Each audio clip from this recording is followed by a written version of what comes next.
Mesdames et messieurs, bonjour ou bonsoir, bienvenue dans cette interview exclusive sur VOA Afrique.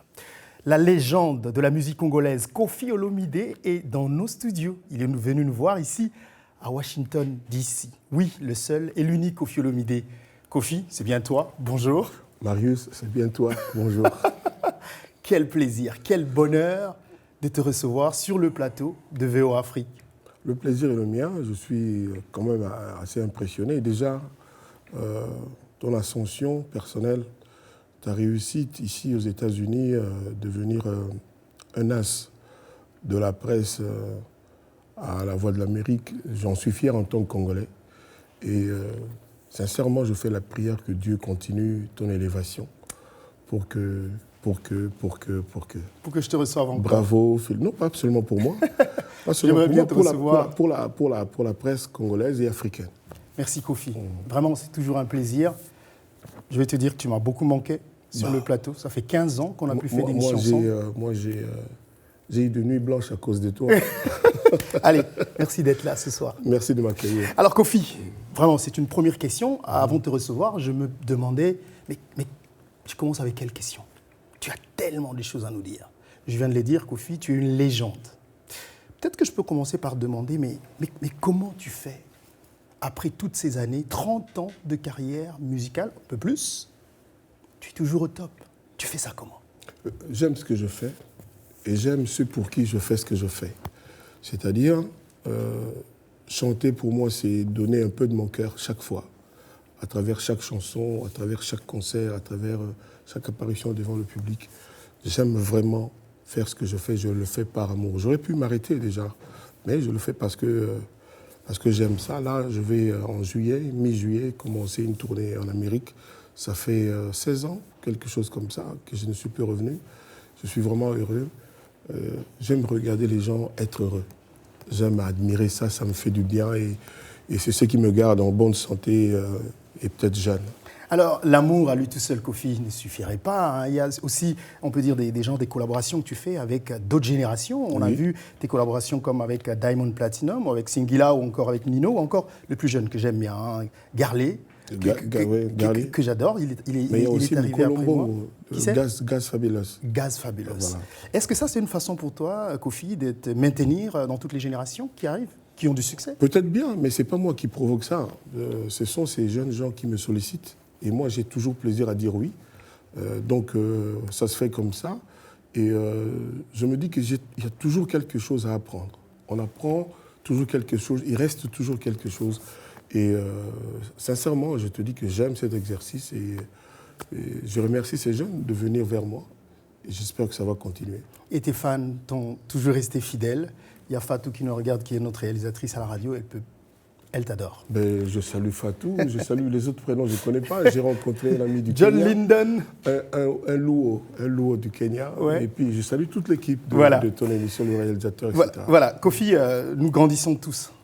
Tu arrives à un certain âge, qui pour beaucoup signifie la retraite. Mais comment tu aperçois le prochain chapitre de ta vie, disons après 65 ans ? Tu comptes te reposer ? Tu comptes faire autre chose ? Je n'y pense pas.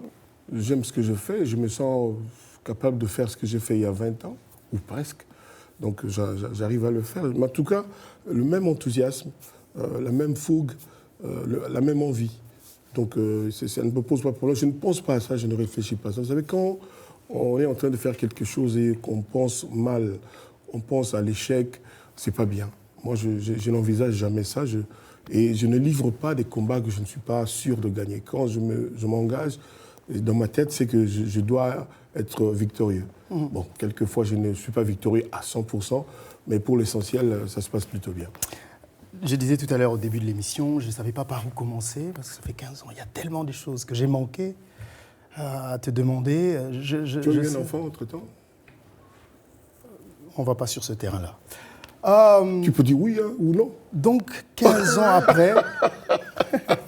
Ça commence pas Toi bien. Et moi, on se connaît bien sur ce terrain-là. Voilà. On reste ici. Ouais. Merci. Alors, donc, il y a la... Mais moi, mon dernier fils va avoir 15 ans. Félicitations. Ouais. Félicitations. Saint James. Voilà, il y a 15 ans. Koffi, quand j'arrivais chez toi, je me souviens une fois, je devais faire une émission avec toi, et mon caméraman était en train de filmer le mur où il y avait des photos de tes enfants et de ta femme. Je me souviens que tu as dit « Ah, je n'aime pas que mes enfants soient vus à la télé. » Ouais. Mais du coup, là, en mon absence, beaucoup de choses sont passées. Je vois qu'il y a ta fille qui est une grande mannequin, qui fait d'ailleurs la fierté de la RDC, qui défile avec des grandes stars de la mode et qui aujourd'hui représente des marques ici aux États-Unis comme en Europe. Finalement, tu es fatigué de cette image pour pas qu'on connaisse tes enfants, tu as laissé. Qu'est-ce que ça te fait que ta fille en arrive là? Mais à l'époque, mes enfants avaient 15 ans de moins. Ma fille avait 22 moins 15, 7 ans. Le Saint-James avait 0 année. Il venait de naître. Delphi, on avait 2 ans. Donc à cette époque-là, oui, je protégeais vraiment mes enfants. Aujourd'hui, Didi va avoir 23 ans en juillet. Donc ça va. Elle peut quand même voler de ses propres ailes. Nous, on est là pour l'encourager, lui prodiguer des conseils, lui apporter toujours la chaleur de notre amour. Donc ça va. Donc c'est mon enfant, mais ce n'est plus un enfant. C'est une petite jeune femme. Tu es fier de ce qu'elle devient? Est-ce que tu penses qu'elle est devenue... Je suis comme tous les Africains. Il n'y a pas un avion, il n'y a pas un pilote, il n'y a pas un passager dans un avion qui n'aime pas Didi.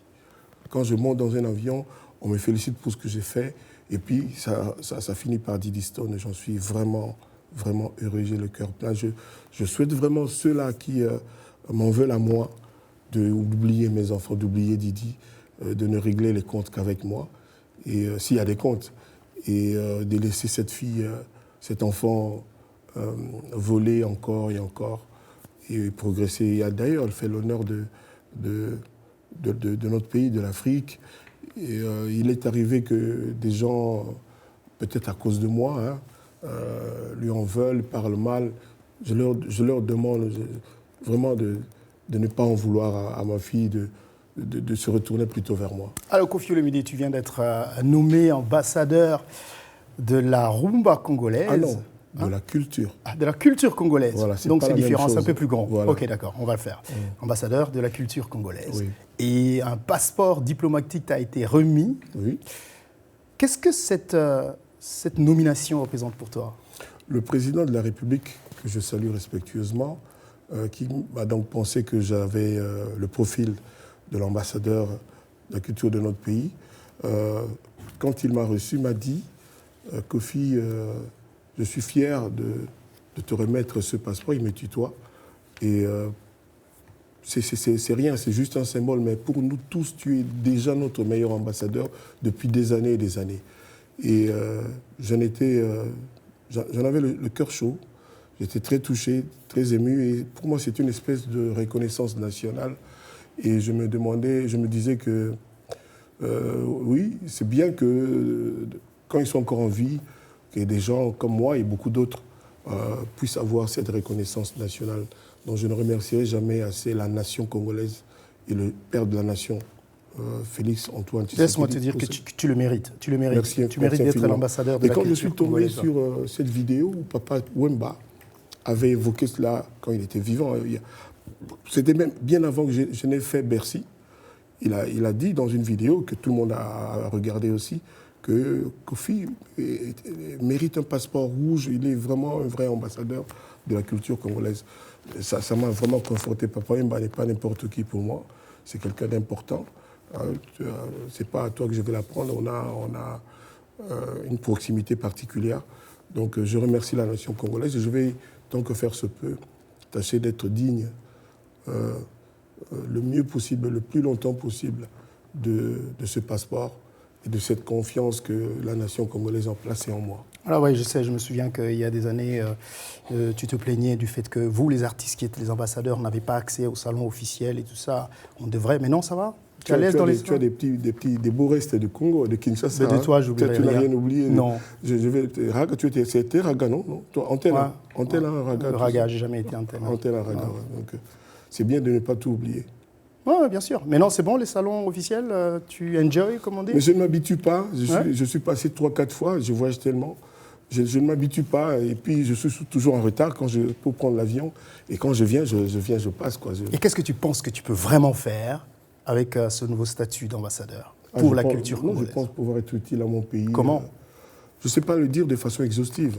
Mais je l'ai déjà dit. Moi, je pense pouvoir servir mon pays autrement qu'en étant chanteur. Dans beaucoup d'autres domaines, je peux prodiguer des conseils, donner des idées, je peux participer à résoudre des problèmes. Par exemple, moi j'ai dit que je suis pour la paix totale avec nos voisins. Quand je dis ça, je suis conspué par mes compatriotes souvent parce que tout de suite on pense au Rwanda.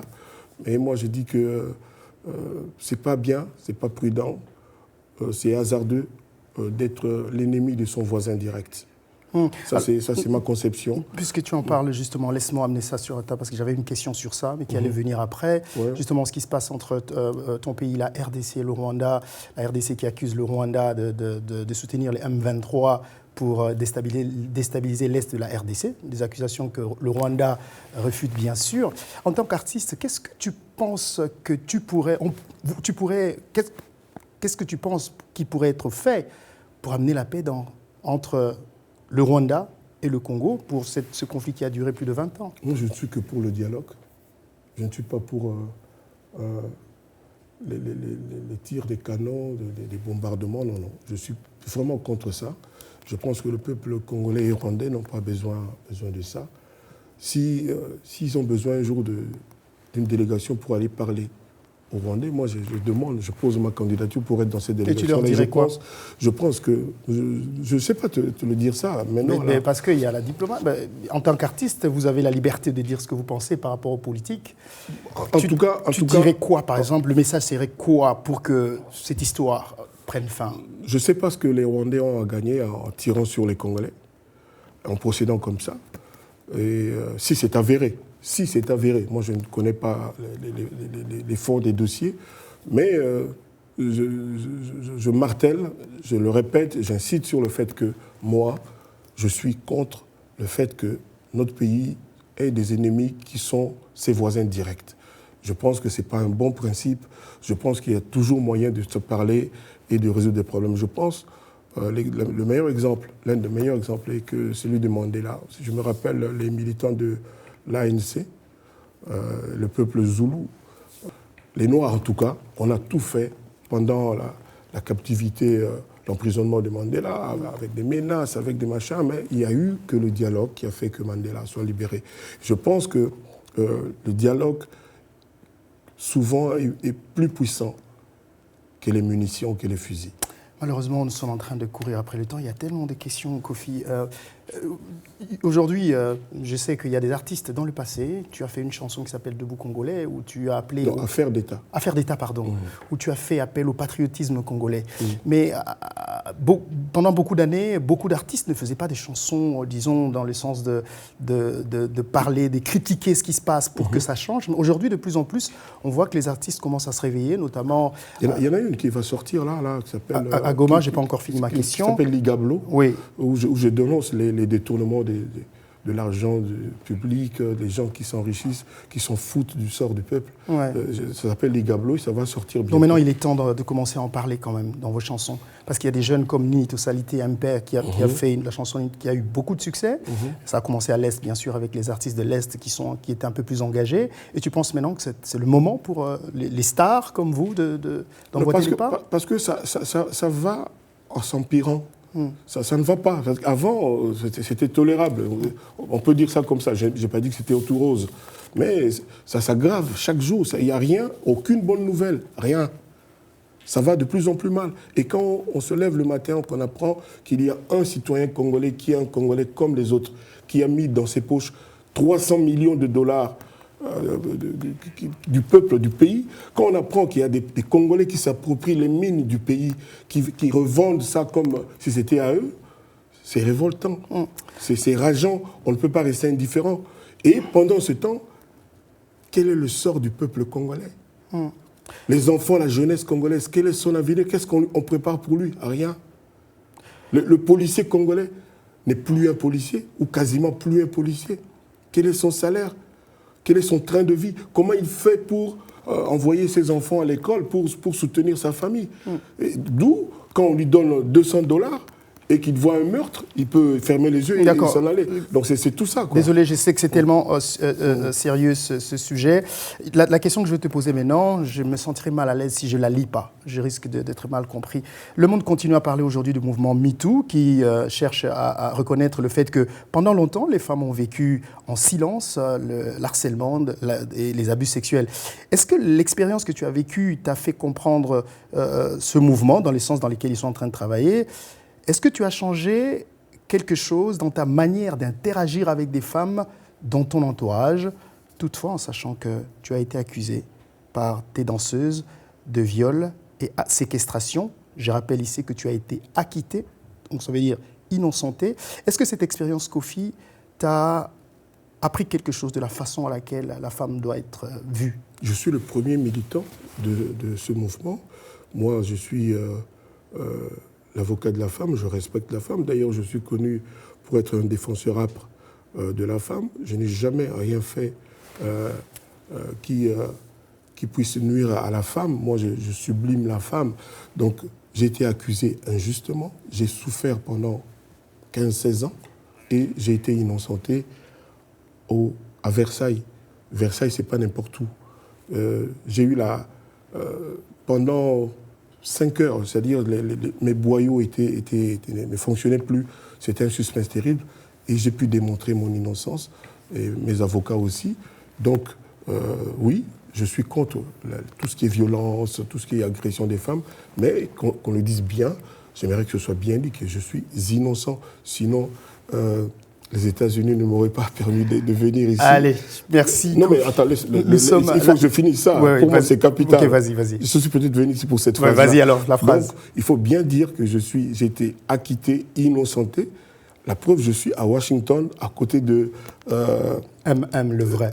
le vrai. Bon, je te le concède.